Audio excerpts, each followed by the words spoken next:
Hey everybody, it's Jason from the Texas Gun Vault, and once again I'm coming to you with another range report. And today's range report is going to be on something you normally don't see me shoot. A revolver and a Ruger. Ruger really hasn't been one of my favorite companies, and revolvers in general are just not tactical enough to really pique my interest. But today is going to be kind of a combination of those two things. So I'm going to be a little bit out of my wheelhouse on this, and you guys might laugh at me, but I'm really excited to get a chance to take this gun for a spin. Spin, get it? It's a revolver. Okay, it's a dad joke. But let's talk about what this is. This is the Ruger SP101 chambered in .357 Magnum. Yeah, it's a smaller revolver from Ruger. Yeah, take a look at that. Man, that's a beautiful gun, isn't it? Well, before I get into the things that I like and don't like about this gun and show you guys all of the range footage, I want to thank the people that always make these videos possible. First and foremost is the owner of this awesome revolver, Jack. You guys have heard me talk about him in the past. Jack, thank you so much for lending this to the channel. It means so much. I'm really excited to get a chance to review this. I want to thank my Patreons as always, because through their monthly donations and support, they help keep the lights on around here. You guys know I am a YouTube bad boy. Because I make firearms content, not everything I make is monetizable, and YouTube doesn't promote it. But my Patreons go a long way in helping me keep this content coming. And if you guys want to see all of my videos early, you guys can join for as little as just $1 a month. There's a link in the description below.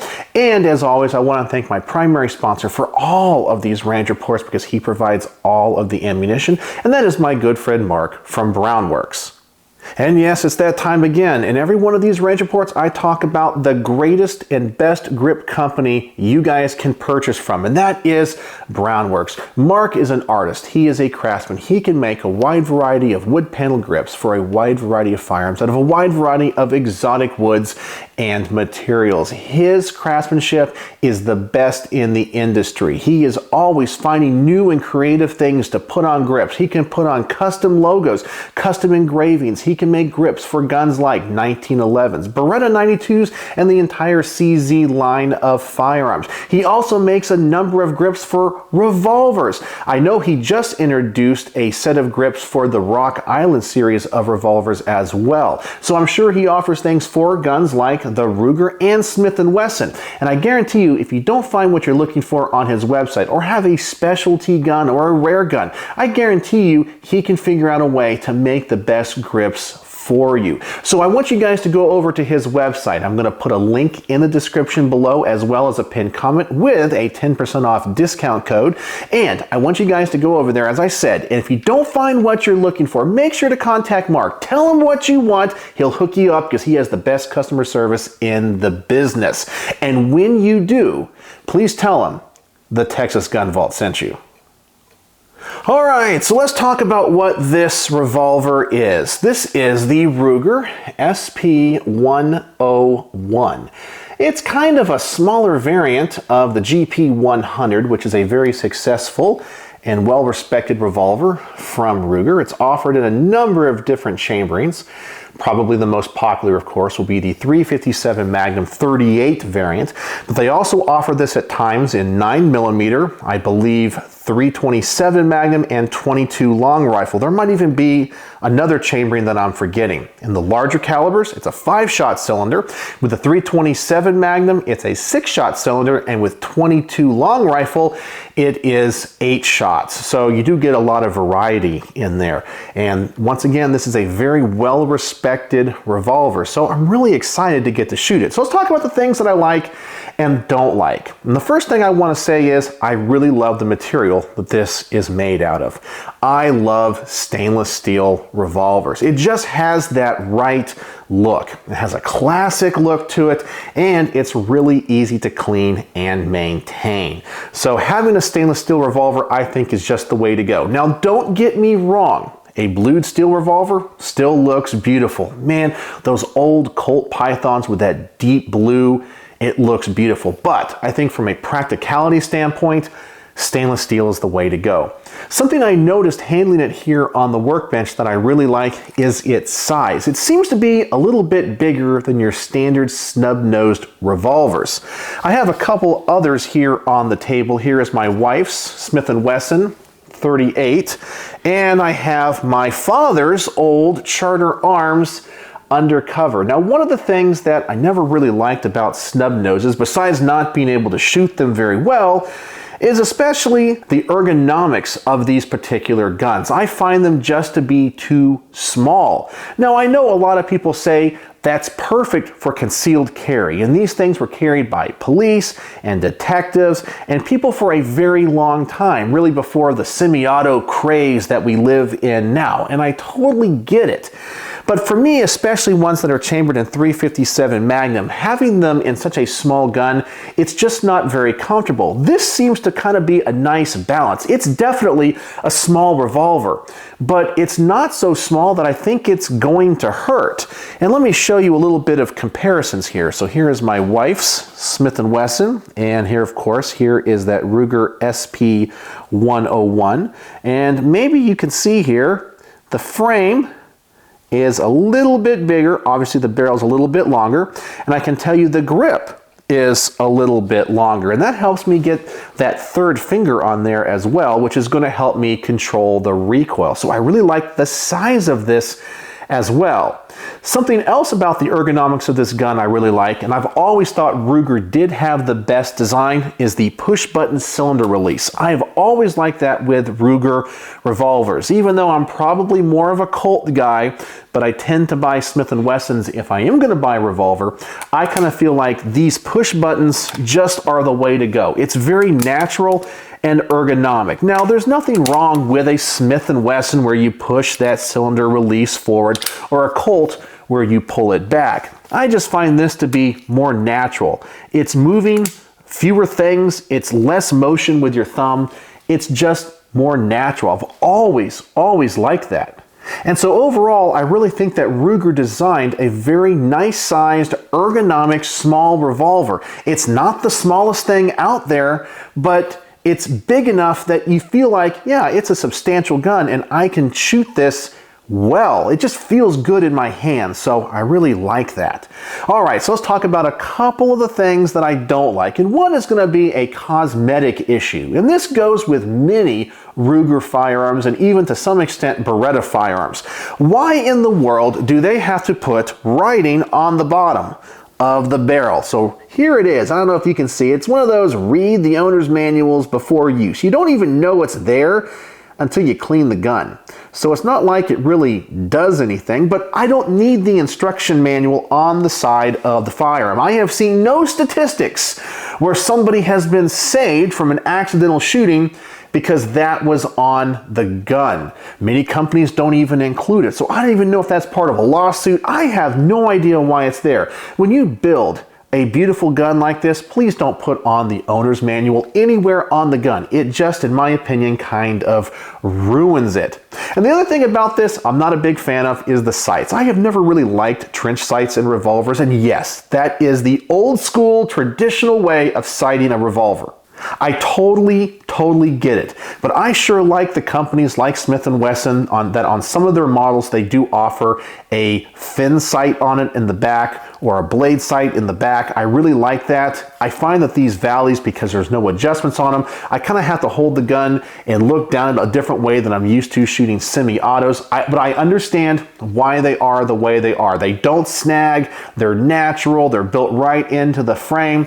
I just don't shoot these as well, and I've always kind of chalked some of that up to the sighting system. So I know it's the way it comes, and most people have no problem with it. It's just a personal preference of mine. So, but those are the only two things about this gun I am not a huge fan of. All right, so let's get this thing to the range. I've talked about it enough, and let's see if this thing is all it's cracked up to be. So we're gonna go to the range. I'm gonna first set up the target at 7 yards like I always do. I'm gonna shoot 2 cylinders through this. I'm gonna shoot to the left of the target with .38 Special, to the right of the target with .357 Magnum, so I can kind of compare both loadings, just see how this gun works, how the trigger is, and how natural it is to shoot. So let's get to the range and let's see what my initial thoughts are taking this thing for a spin.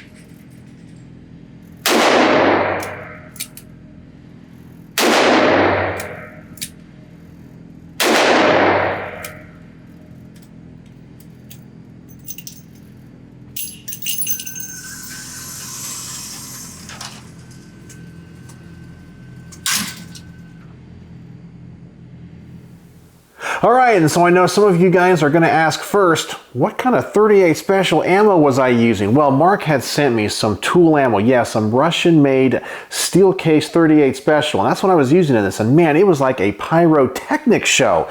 Way more flash than I was expecting. It still felt like 38, but I don't know what kind of powder they were using, but yeah, that's what it was. I was using MagTech for the 357 Magnum, and that's honestly what surprised me the most about this. The 357 Magnum recoiled very light. This is a pretty heavy gun. It's not an alloy framed revolver. It is stainless steel. And once again, it's a little bit bigger than those other snub nose that I've mentioned in the past. And so I get a good grip on it. It's a heavier gun. It's very pleasant to shoot 357 through this. And yes, my groupings weren't the best. As I told you guys, I am not the best revolver shooter, but I'm going to get better as this report goes on. So stay tuned to my last shooting portion, which I was really happy with. So far, I'm happy with it, and the single action trigger works really well. So no complaints, and so far, it has exceeded my expectations and really surprised me. All right, so let's set up the target now at 15 yards. Let's see how I shoot this thing. I'm going to shoot one cylinder of 38 Special again, one cylinder of 357 Magnum, and just see if I can close this group up just a little bit more, and if I can discover anything else about this revolver that I like and don't like.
And I think from someone that's used to shooting semi-autos in the tactical firearms world, that's a pretty good group for me for shooting such a small revolver. This so far is the best snub-nosed revolver I have ever shot. Maybe some people will say it's not a snub-nose because the barrel is a little bit longer in this particular version, but it's still a small revolver. I don't think anybody would have any problems concealed carrying this thing. It's just the perfect size for me. So once again, I usually don't shoot these that well, so I'm pretty happy with this thing so far. But now I want to test the double action pull. That's where things start to get a little bit wonky for a lot of people, because I can tell you, well, let me safety check this gun first, and we are safe. When you shoot these things double action, those double action pulls can be really long and really heavy. In fact, this is one of the reasons why I don't always recommend a revolver for first-time shooters or women, especially ones that don't have hammers. If they have that really long trigger pull and they have weak hands, I'm not saying everyone has that, but we all know sometimes you get those really small, daintily women. That double action pull can be really long and heavy. They're inexperienced shooters, and it can really cause accuracy problems. But I'm curious to see how this thing shoots for me personally in double action. And I can tell you this double action pull is kind of heavy, longer than I'm normally used to, but let's find out. So I'm going to do the same thing as before. I'm going to put both 38 and 357 Magnum through this and see what happens to this group. I don't really have high expectations.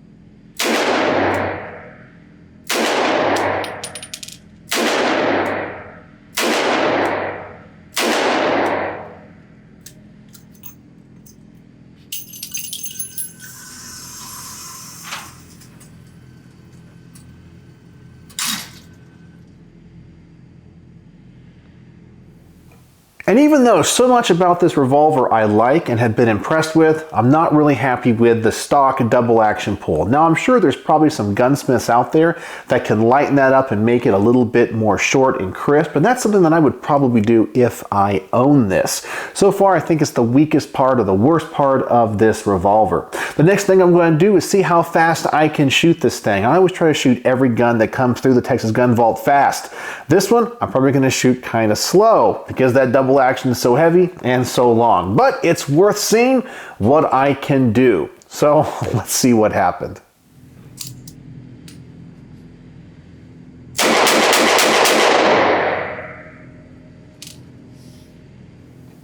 Yep, and it was slow and heavy. So for me personally, I wouldn't use this at all for concealed carry, but that's just because I'm so used to semi-autos. I just believe that the march of time and technology is constantly progressing forward. And maybe while revolvers are not obsolete, they're just not the best thing that you can carry. And please, if you're a revolver fan, don't hate me for saying it.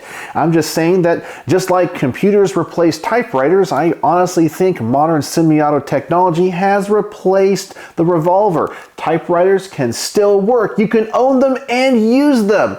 But honestly, computers with word processors just do things a little bit faster. And that's just the way that I think. I know some of you guys are going to say, but you need to go check out Jerry Michalek. I totally get it. But also understand, he shoots custom revolvers that are made specifically for him. He's not necessarily shooting a stock Ruger SP101. But also, he's a professional shooter as well. I know he can shoot this thing faster than I can.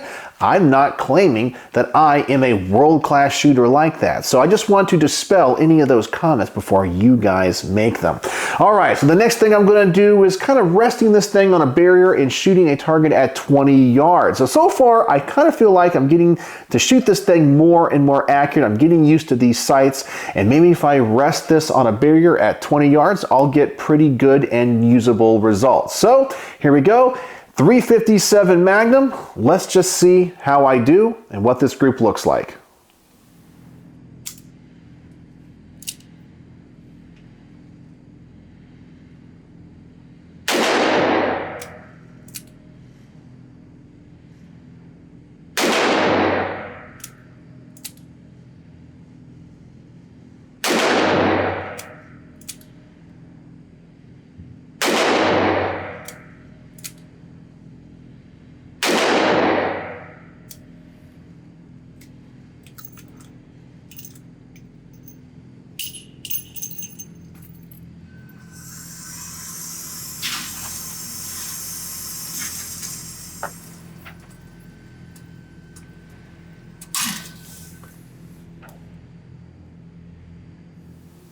And I'm still shooting a little bit to the left, but for 20 yards, I'm really happy.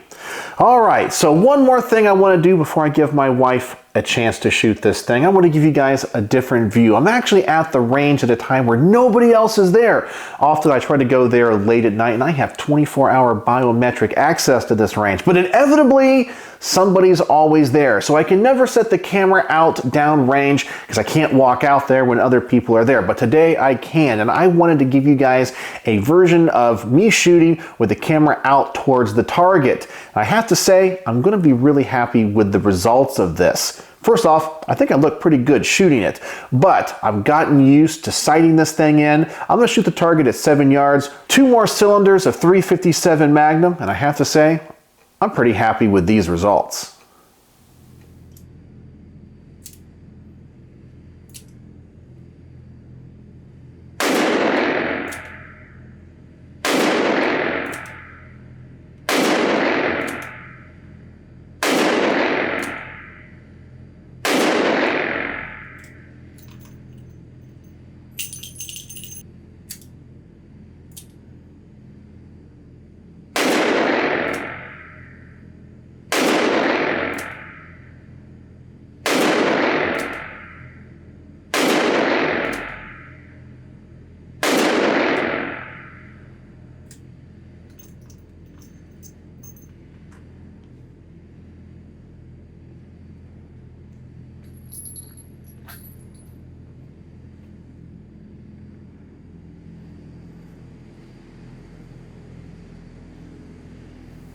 And all I can say is I'm elated. I'm really getting used to this. One of the things that you guys don't understand, and I know it's a big criticism of me and my channel, is that I am not the world's greatest shot. You guys have to understand that I am under a time crunch. I work sometimes 10 to 12 hours a day. And so when I get a chance to go to the range and I'm shooting a gun that I've never shot before, I don't have the luxury of spending half a day putting 400 rounds through it just to get used to it. Often what you see are my first shots, first magazines, first 100 rounds. That's it. That's all I have to get used to these guns. And so as that's the fact, I don't always shoot them as well as maybe I would if I had more trigger time. So that's just the results, but I'm getting used to this. And I have to say that this thing, as I've shot it more, I'm really kind of falling in love with it. Not enough maybe for me to go out and buy it, but definitely it is earning my respect. I really didn't think I would like this gun as much as I am. And usually in the past, I have kind of stayed away from Ruger revolvers because I'm not really a big fan of the cast system that they use when it comes to forming their frames. I've always preferred forged metal, but I know that Ruger makes some of the best cast metal frames in the world. And I think that also kind of lends to why this gun feels a little bit more hefty, because the frame is a little bit more reinforced because it has to be. But right now, really, really impressed. All right, so let's give my wife Becky a chance to shoot this. She loves shooting her little Smith & Wesson J frame, so I'm curious what she's going to say about this. Her main complaints on this is that it can be a little bit snappy, but we're going to give her a chance to shoot 38 Special and .357 Magnum through this, so we're going to see what she thinks. I can tell you before shooting, she already complimented the grips and the size of this. She said it felt really comfortable. And you guys know almost in every range report I talk about how she is grip sensitive. So we're going to see if that translates into a positive shooting experience. So let's let her shoot this and see what she says.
And like myself, she might not shoot it the best, but she said it was a very pleasurable experience. She likes the way this thing shoots. It's comfortable, no problem shooting either caliber through it, very comfortable for her. Now, if you guys notice, she did have to use 2 thumbs to pull this hammer back. Now, she does have, I'm assuming, weaker hands for this. I'm not really sure why. I have absolutely no problem whatsoever. And she can pull the hammer back on her Smith & Wesson, no problem either. And I can already tell you that spring weight is a lot less. But for her, she had to use 2 fingers to cock that hammer to shoot it in single action. So once again, that's another reason why I don't always recommend or have a revolver as the go-to gun that I recommend to new shooters or women shooters. They might not have the strength to shoot it correctly, but that's just one thing I wanted to point out. But overall, she liked it with the exception of that. So maybe changing the springs out or taking this to a quality gunsmith who knows how to work on these Rugers and tune them up would be a definite investment. So, what are my final thoughts on the Ruger SP101 chambered in .357 Magnum and .38 Special? Well, let me tell you, this gun impressed me. Yeah, you guys know I'm not a revolver guy, but this one I really like. And I think it has a lot to do with its size, its design, its ergonomics. It's a very shootable revolver. It's still not my style. You guys know what I'm looking for. I like semi-autos, and if I'm going to get a revolver, I have my eye on the Smith & Wesson TRR-8. But for a concealed carry revolver or something you might want to carry maybe in a backpack or have with you all the time, this thing is the perfect size. It's the perfect caliber. You can shoot .38 and .357 through it. It's stainless steel. It's ergonomic. It's really accurate for me, or I'm learning to shoot it more accurate. I'm impressed with it. I really, really am. I would just want to have maybe that trigger tuned a little bit to be a little bit lighter in double action especially. But besides that, I'm really happy with it. And I think it's even a very attractive firearm. So on my star system, how would I rate the Ruger SP101 in .357? Well, I don't like the double action pull, but that's the only thing. And this thing has impressed me way more than I thought I would. So 4.75 stars out of 5. Almost a perfect review. It exceeded my expectations in so many ways. And from now on, when people say that they're going to be looking for a small .38 or .357 revolver, this is probably something I'm going to recommend. And I hope you guys know that I don't say that lightly. You guys know that when it comes to guns that I recommend or really am impressed with, it's a very short list, and this gun did it for me. So good on Ruger. This has actually changed my opinion about them. They're still not my favorite company, but man, did they make a quality product in this revolver. Just well built, well designed all the way around. So 4.75 stars out of 5, Ruger SP101. Thank you again, Jack, for giving me this opportunity. It has been an education to say the least. So let me know what you guys think in the comment section below. And do you own any Ruger revolvers? And does your opinions or experiences mirror mine, especially when it comes to the SP101?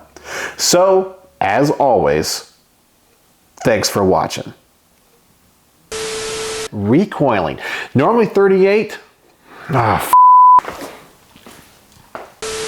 38 special in the .350.